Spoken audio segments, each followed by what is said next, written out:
Привет! Финальный раунд. Главный босс грамматики якутского языка. Аффикс тар. Ты готов его победить? Вот его слабое место. Если основа слова оканчивается на К, П, С или Х, то ставим тар. Запомнил? Поехали. Успеешь за мной?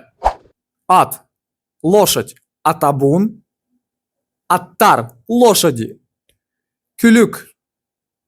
Тень. А много теней? Кюлюктер. От. Трава. А целое поле? Оттор. Травы. Бюлех. Группа. А множество групп? Бюлехтер. Группы. Ну что, попали? Эти 4 глухих согласных. Твой сигнал ставит тар, тер, тор, тер. И вот оно, финальное правило. Ты прошел все 4 уровня. Основа оканчивается на гласные или L. Тулар. И кратко или R. Это дар. М, Н или Н. Это нар.